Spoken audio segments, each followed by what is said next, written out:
Develop a fortune state of mind. Time for a date with. Time for a date with. A date with the Dorseys. Hello, hello, hello, and welcome to yet another date with the Dorseys. I am the one and only Dr. Jatan and Floyd Dorsey. the four. Four. He gets so giddy when he hears his name. Like I get excited to be called on. Oh my goodness. Anyway, together we make dim darn Dorseys. And you have tuned in to yet another date with the Dorseys. So welcome, welcome, welcome, as we say on Easter Sunday. But if it's your first time tuning in, I would like to inform you that you have embarked upon greatness, and we are so pleased to have you join us. Oh, she's feeling herself. Maybe she's like Beyonce say. Maybe she's feeling herself. You embarked upon greatness. I'd have to agree, though. I have to agree. I thought you would. Okay, all right. So, if it's your first time embarking upon us, I'd like to inform you of why you have tuned in. He thinks I am crazy today, but that's okay. He does it often. So our topics are typically around building a fortune state of mind. You may say, hey, Dr. J and FD, I already have a fortune state of mind.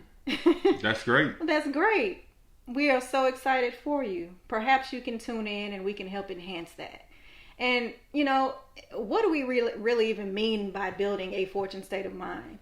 Well, we encourage you to do that in a way of creating a holistic you. So it's not just one aspect of life, but we want to help you to navigate this world as the best you, showing up in the world as your best self. Well, we use 5 pillars to drive home these topics, whether it be on our podcast, in workshops, speaking engagements, etc.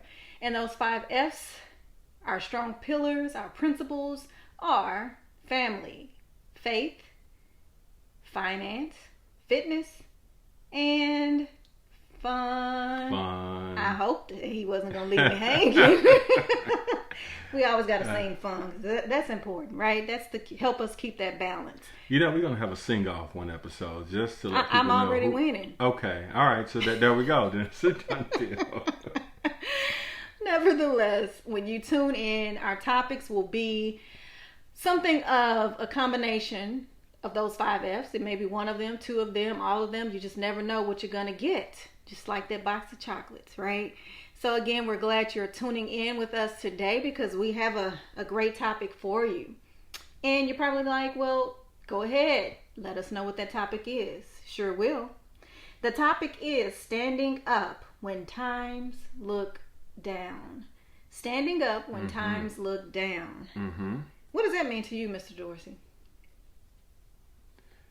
It means that I have both feet planted firmly. Okay. Right? Mm-hmm. I'm grounded. I'm standing tall. Okay. Mentally, emotionally, and physically. And no matter what's coming my way, I'm prepared. However, the circumstances and things around me looks a little doom and gloom. Right? From my subjective eye, right? Because some others may not see it as such, but from my subjective eye, it seems to be down. But yet, even in spite of the circumstances or surroundings or the atmosphere, I'm determined, I'm built to stand tall. Yeah, that's good. So regardless of the circumstances, you're able to stand tall. You may bend, but you won't break. You may stumble, but you won't fall. You stand tall. Okay, we might be preaching today. I love that. And so with that thought, you know, it ignites another thought for me, which is before you even get to that point, you should have built some sort of a level of confidence and assurance within yourself and of yourself to even maintain through that downtime and stand tall. Right. And when you say confidence, not a false sense, right? Not just standing in the corner hyping myself up. Yeah. Or just saying affirmations to myself to build myself. Right? But confidence in a sense that knowing myself and knowing, right? Going beyond the sense of belief, right? Belief is a real good tool that we use in many circumstances. But at some point, that belief factor, especially within yourself, should translate over into a knowing factor. And knowing comes from experiences. It comes from overcoming challenges, obstacles, things that you inherently have to press yourself to do so that it strengthens yourself for any obstacle that may come in the future, right? So in experiences, you begin to really know yourself, right? From experiences, right? Not just again, I want to stress it, not that false sense of truly not the false sense of confidence, but you really have to know. And again, we can preach, we can talk, we can sing you many different rhymes and reasons on how it works and what you should do, but we can't do it for you. Absolutely not. We can't stand for you. I like the way you mentioned that confidence and kind of carried it on to the next level. It drives home also when you talk about going through those rough patches or those down times, as we said in our topic here. It also refers to how the challenges that you go through are ultimately created for you to come out stronger and to even reflect or even reveal your full potential. That's a real good perspective on it. You know, the most important thing I think that in the power that each individual has is how they see situations, right? No matter what's going on, no matter what they're facing or what they're encountering, everyone is empowered and has the ability to see a situation in many different ways. An unfortunate thing happened. I can think the world is ending, my life is over, there's no point. It's terrible. I can think so many different things and can take me down a path that truly is not serving. And it's a real strong subjective view outside of some of the maybe that's laced with a minority amount of facts. But again, that power that you have of thinking can take you in different directions. Your mind is a powerful thing. Yeah. And so shaped, formed, and guided and directed in the appropriate way, that same power, that same brain that you could employ and utilize to take you down this crazy direction that does not bring value to your life is the same one that you can utilize to empower yourself and others around you. It reminds me of one of my faves, Dr. Wayne Dyer, Thoughts Become Things, and how it's important to control your thoughts in a way that you have to understand that everything that you think will become. And it's hard to realize that if you don't think of it that way or if it hasn't been brought to light to you in that manner. But if you think about it and think historically, the way that you've thought all along and what actually manifested in your life, and then in hindsight be able to then connect it to those thoughts and say, wait, that's probably why and how my life has become or is what it is. Perhaps I need to reframe my thoughts in a way that it aligns with what it is that I want to see manifested in my life. That's it. So I think it's decisive thinking, or choosing the way you think or what you think about. Sometimes thoughts come, right? They come. But now it's your job to arrest that thought, to bring it into captivity, and to really understand, is this thought serving me or serving a purpose? If not, put it to the side, let it go. oftentimes I find myself, and I enjoy thinking, but oftentimes I find myself there may be complex situations, and sometimes there may be simple situations that I just make complex, right? Mm-hmm. However, one of the things that I do before, no matter what the situation is, my job with a thought is to bring some type of resolve with it, so that now I can move on, put the thought to the side, and move on, and knowing that there is, if this situation was to move forward, there is a course of action that I have prepared to invoke to deal with that. Mm-hmm. I think for many people, the challenge is there are so many different things happening, and I don't have the power. I don't know, or the sky is falling, and I don't know what to do, or what do I do? And no matter what I do, it's just going to fall, and it's going to take me away, right? Mm-hmm. But it's understanding your position of power in the midst of those types of situations, and what are you prepared to do, and have you made the appropriate plans to invoke in case some of the worst cases, some of those situations happen. So you ask, how do you stand tall? How do you stand when situations look down? Then the main thing is you make sure and you recognize that things could go this way, or could go an adverse way. That doesn't necessarily mean it's a bad thing, doesn't necessarily make it a good thing, right? Right. What it is to say that if things go left, and I need to be prepared for left. If they go right, I need to be prepared for right. Now, to some subjective eye, left may be bad, right may be good, but in either situation, things could go either direction, and your job, our job, is to be prepared and have a plan in place to invoke to deal with that. Once that's done, your mind can rest easy. And you may be challenged with thinking that I always have to have a plan. I'd say, yeah, you do have to have a plan, but your plans may not always be in place to address whatever there is to occur, right?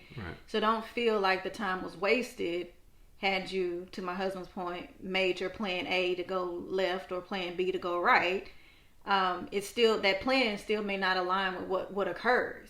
But once that thing occurs, at least you have something to start with, and you still could be able to say, okay, well, I could have gone left in this case, but I need to pivot a little bit or tweak a little bit of plan A in order to better reach the goal, overcome this challenge, or whatever that situation may be. But it's always good to have some type of blueprint to go by, because otherwise it's like jumping in your car, backing out, if you have to back out. Anyway, driving, and someone asking you where you're going, and you say, you know what, I don't know. I just got in the car, started it, and just pressed the accelerator. I have no plan. So it's almost like having that map. I know some of y'all may not even remember the maps and the map quest. My husband and I were actually talking about that the other day. Oh, map quest. Right. But now your GPS or whatever you may use, you have that to at least say, okay, here's the world, but where do I want to go? And pinpoint on that map where it is that you want to go. And that map is the blueprint to help you get there. So in translation, what is the destination that you anticipate reaching, right? And then also, what are those potential? Because there is opportunity to even anticipate challenges, right? Given your circumstances, given things that you've seen historically. Now, again, you won't be able to assume everything that will occur and could occur. You won't. Yeah. But it's good to have that plan in place. And I think this is a good segue to tie into one of the other F's, is finances, right? Because we always talk about budgeting and planning and all of that stuff. So you can have a blueprint and you can save in order to be prepared for any potential challenges that may occur down the road. That's it. To build on that, we talk about the 5 F's, and they're just not something we just throw out and just because we think they're catchy and they're good to say. But if you really think about those, from our family standpoint, or we'll deal with finances, just to make it plain, right? Some things can really look down from a financial standpoint if you lost, I lost, we lost our jobs money is not coming in. We're not in the flow of circulation of the currency. And we didn't have reserves or savings, right? Now, losing a job may be good, may be bad. It just depends. Maybe it's a job I probably shouldn't have been at in the first place. So I don't want to place too much stock into the good and the bad of it. What I would do is I would look at it very objectively and say, I'm not in the flow of currency anymore, right? No more money is coming in and I don't have a place to work. So one thing is, well, did I not know that that could have happened while I was working or when I was in the flow of currency? Okay. Have I always had a job my whole life? Okay, so probably not. So then I know that there's a possibility for me not to have a job, and I know that I could have a job and progress and do well. So since the worst, or I guess would say the worst, but something could happen where I'm no longer working, then what do I do? How do I prepare for that? And that is to your point that you made, are we saving? Mm-hmm. Investing? Do I have a lifestyle that I can continue to support by some other means? Do I have other streams of income coming in? Right? So there's so many different things when you look at it from a financial standpoint. I know that in times where people have to pull from unemployment. Well, do I have a lifestyle that could be supported by unemployment, or have to pull into my 401k, or to so many other different things? What's that picture? What's doomsday for you? Mm-hmm. Right? From a financial standpoint, I mean, these are conversations that I encourage, individuals, if you're single, to have with yourself, if that makes sense. Right. Sometimes you talk to yourself when you need someone to talk to, right? And people ask you why. Why I do what I do. That's it. But if you're in a relationship or married or have a roommate, those are conversations that you should have with that partner, right? What's the doomsday? What's that worst case? And what are you prepared for that worst case when you talk about the finances? What plan would you invoke in that case? Yeah, I like that. And to build on that, and not even just in the realm of finances, but what you're pretty much saying is prepare and don't panic. As much as you prepare, the less you'll have to panic when or if or should anything unexpectedly occurs down the line. That's it. And like you said, whether that's finances, whether that's fitness, whether that's whatever it is, any aspect of life, it's good to have some type of initial plan, or as I always say, be intentional about your approach. That's it. I mean, I tell you that a panicked mind, a stressed mind is not the best mind to make logical decisions. So if you, knowing that those things could happen and you could be in that state, making irrational decisions, doing sporadic things that takes you out of the core being of who you are, then those are things you need to be aware of, right? What are some things that could rock my world, right?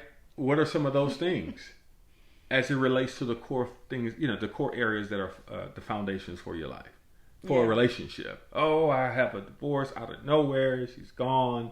What do?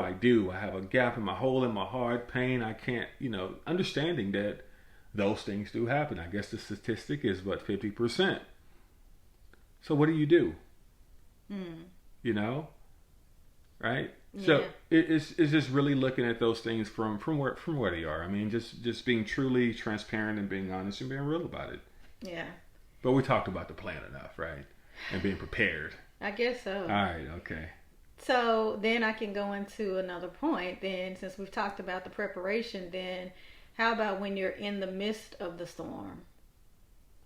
To not get so consumed by the storm that you can't see the potential, the other side of the storm. So much so that you can't function. Like whether you're prepared, as we just stated would be the first stage, whether you're prepared or not, if you are so consumed by what's going on around you in the moment, it's hard to foresee or even to fathom the possibility of getting through this thing. Mm-hmm. I think chemically your body produces different chemicals that alters your state of being or state of thinking or well-being. If you're in that, as I mentioned earlier, that stressed or panicked type of situation, and different people may respond to those situations differently. In the sense of a high stress, some may become a little bit more cerebral, quiet to themselves, while others may be screaming and jumping all over and not knowing what to do. But either way, you have to, again, knowing yourself and knowing that those situations and what they will bring out of you. So with that being said, is having a level head in a highly stressed situation is definitely to your advantage, right? That you can maneuver in such a way to optimize on the environment that's going on, which is why you see probably at this particular point of things that's going on in a stressed economic situation, you see people saying, should I make some more wise investments? More logical, right? Should I take advantage? I know it looks bad, but what are the things that I can do to be in a better position on the other side of that, right? Are there ways in this crisis, a financial crisis or whatever it may be, am I in position to stimulates me to start another business, to be more creative? I see a need out here, right? I lost my job. I'm in the middle of a crisis, but I do see a need out here for the people, for this segment of people, to help them through this crisis, right? So it's how can you, with a level head, really look at the situations for what it is and understanding what's going on and how can I take my tools, talents, skills, and capabilities to really maximize the outcome for me, for my well-being, and for those around me in a given situation. So identifying the gap and standing in the gap. Standing in the gap. So we're still talking about standing, right? Standing in the gap. And I think you bring about, as usual, a great point, because when you talk about perhaps this is an opportunity for whatever the crisis is to start a business or to start a hobby even, right? And some of you may hear that and say, well, goodness, an entire business? Like, I don't even know what to do or how to start. Well, maybe that means that it's not a full-blown business because of the urgency of the need now. Maybe it just means, let me create a service or a product, put this thing out there, and service the people. In other words, stand in that gap. And then that also gives you an opportunity to test the need. Do I need to then go into making this a full-blown business and adding some other complementary products or services to it? But some people hear business or hear start this, sell that, and they just immediately get turned off because it just sounds like a lot. It's a whole business. I have to create a business plan, and I have to do this. Yeah. And I have to file with the IRS, and then I have to, the DBA, and then what was C Corp, S Corp? Like, what do I do? How do I even well, before you even get to that, right? What need, service, what gap are you going to fill? And getting clear about that and who needs it, so that you can go right to those people. I know we're kind of getting into the building of a business, but that was just an example that we were using to further illustrate. You're in the thick of it. Yeah, you're in the thick of it. What do you do? Right? What do you do? So, as we continue to talk about standing up when times look down, where do we want to take this now? Because we talked about being prepared. We then moved into during the struggle, during the challenge, not to get so consumed in the issue, consumed in the challenge, so much so that you can't see, as they say, the forest for the trees, right? So we want to be able to have the confidence, right, that comes from the preparation to be able to see beyond and even through this challenge, because now we're going to stand in the gap, whatever that means for us, however we can do that. But that preparation is going to get us there. So then what? I say, once you're standing and you're clear, I would say, what gives you the power to take a step? Understanding that, right? What empowers you to take action or to take that step? So you're already standing. Now it's time to move. We talked about the confidence. We talked about the way you should be thinking and thoughts becoming things. But it just doesn't happen that way. thoughts just doesn't become things. Between there, right, there is some doing and some becoming. So what I'm saying here is that at some point, there should be some type of action to be invoked while you're standing in the storm. You may not be clear on which direction to go. Right. You may not be clear on which foot to put forward first. But one thing for sure, I know you'll be clear about it's time to move. From where I am today at this point is not the place for me. As I would say, when you get sick and tired of being sick and tired, it's time to move. it's time to move. It's time to move. And so we really, truly have to take action.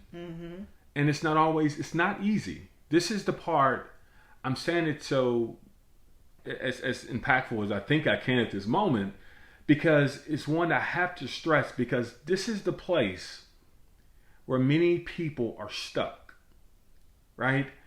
They'll spend time and they'll tell their friends their ideas, and they'll probably write about it on social media, and it seems like great, everything is pretty in that world. But the problem is that when you peel back those layers, it doesn't look so good. And the only thing that's separating that person is the fact that they haven't taken action. And so the question is what are the things that empowers you, invokes you to take action? Surround yourself with those things. For me, I enjoy the thought process. And I was fortunate to marry someone that was a quick start. There's always just want to take action, just want to do. But for me, that is a strong compliment to me taking action, is having a partner, having support, right? Knowing that someone has my back, right? While I can stand strong and walk alone, I feel so much more empowered to take action, knowing I got someone who has my back regardless. Right? So for me, I know that. And so I use her, right? If she can't be used, then she's useless, right? For that way. And I invite her to use me because I want to be useful. So please take advantage of every skill, tool to help propel our unit, and I will do the same for us and for me. But that's what it's about. Recognizing what are the things that helps invoke action out of you. Having that support group, having that encouragement. Maybe it's that. Having the right circle. Maybe it's been a part of a group, your sorority, or whatever it is. You have to recognize it. For some people, unfortunately, though, Dr. J, for some, it's unfortunate that it takes a crisis, right? It takes to that point of being sick and tired for people to realize, okay, everything I thought that mattered really doesn't matter. What I thought was what was important for me, a good reason for me to procrastinate, I see now I can't do that anymore, right? I can't do it. It's time for me to move. Well, that's great, Mr. Dorsey. That's just awesome. You are a man of some wisdom for the world to know. They have to know this about you and hear this. But you know what I want to add to that? Oh, you're going to add. Then you said but. See there? Not but. That was a setup for a setback and everything else. No, but please really, build. No, but really, I think what you said is spot on. And what I tend to come across as a productivity and business coach is the fact that some people are motivated to move while others move to be motivated. And unpack that for me. I surely will. So the thing is that some people don't have the motivation already instilled in them to then go out and do these great things that they may even have been thinking about, dreaming about, and wanting. They don't have that innate nature about them to just say, oh, I thought about it, let me go do it. As you said, I'm a go-getter, I'm a doer, get things done, right? Then you have the other spectrum of people that I'm not motivated until I move. And sometimes, well, for me, I ride the fence. It's certain parts or aspects of me and experiences that I come across. I may be one side or I may be the other. Some people may be strictly on one side of that fence. But the other is to your point again of me being that go-getter, I'm on the other side most of the time to where I have to move to be motivated. I want to see the possibilities, which means I need to act. I need to put something in place so that I can then be like, oh, that looks good. To me, that's motivation. So now I'm going to keep going. It looks good. Mm-hmm. Or I could have made that step and, oh, wait a minute, it doesn't look too good. Let me back up, right? So I would say that for me personally, I'm more on that move to motivate side. However, depending on the situation, I tend to go to the other, but less often, to where I have to be motivated. Like something external has to motivate me to then make a move or to do something. That's a good point. And you know what I find unique with that is that it may be in different situations or in different one of those F's, Mm-hmm. right, that we talk about. The different things I'm motivated to move, or on the other ones I may be motivated or move to motivate, Mm-hmm. right? In some cases, if it's working out, it takes a lot, but let's go. I'm pumping up, and in our relationship, you'll probably see the different pulls from different F's and different things, right? For me, when it talks about the finances and the planning, I want to pull that. And again, I think to your point, you can see it as you go and you go. But on some of the others, it may be a little bit different, right? But I think that the unique part there is knowing that and recognizing that and having the compliments around you, right, to help balance things out and to keep you progressing and moving forward. Because I can guarantee you, if something was off, or you didn't have that, if we didn't have the compliments or the ones around us, we would feel a void and we would know something is lacking. Right. And you won't know that until you know yourself. Right. And once you do, you'll be more in tune. Yeah. And I would even caution those who are heavy on the motivated to move side to be very aware of that and not let it be the thing that holds you back from being your best self. As we opened up with, that's one of the key things that we want to drive is, through this channel, right? This channel we call our podcast, is to help you be the best you, to show up as your best you.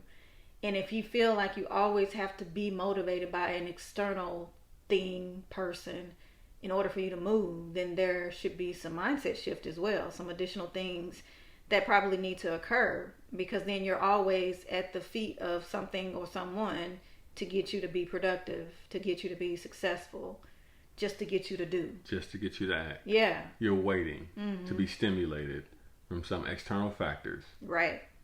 Right. So it's good to be self-aware and know where those areas are. And again, hopefully it's not all of the aspects of your life that you are on that side, and you have more aspects of life where you are moved to motivate.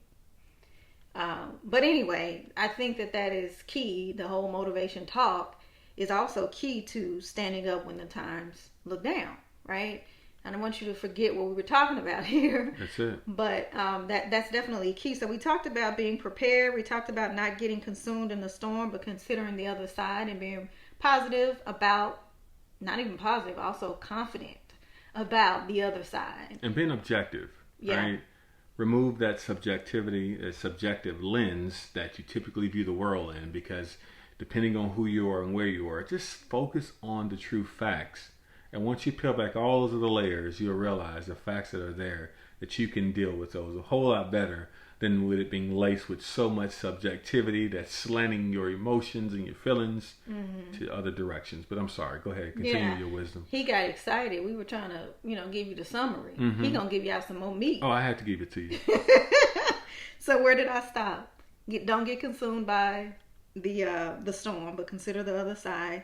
And then we were just closing out with the motivation and being able Taking to the move. action. Yeah, being moving, right? Yeah. Being moving. Awesome. I think those are some great tips, and we really unpacked all of those so extensively, at least in this short time, that I'm sure it's a lot to digest. So we're going to, stop it right there. Hopefully we made it real for them and relevant. I know we did. I'm confident, as we said, that we did. Okay. So when you walk away and you turn off this podcast, you are definitely at least initially prepared to stand up when times are looking down. Now, before we close out, though, we have this closeout thing we're gonna do. Closeout thing that we're gonna do. He's looking like, oh my goodness, Lord, what is becoming? Because you normally just close out with your, I'm about to close out, but we got to do a little fun thing first. So we're gonna start this dose of Dorsey. This dose of Dorsey, which will be a little segment that we'll plug in at the end of the podcast just to add a little more flavor. I mean, just when you think we gave you all the goods in an episode, we're just going to come with a little bit more. And it may be related to the topic that we just talked about. It may not be. But, it's going to be something that's beneficial to not only you, but something hopefully you'll share with other people. And again, it's just random. It's fun. So, you ready for this? I'm ready. I mean, unless, of course, you have something. You got something special, Mr. Dorsey? I always have something special, but I want your specialty. Oh, he want my special. He want my special, y'all. Okay, so today I will share for the dose of Dorsey. Since we're kind of talking about, we did talk about standing up in times when the times look down. Yeah. I shuffled those words, but you know what I meant.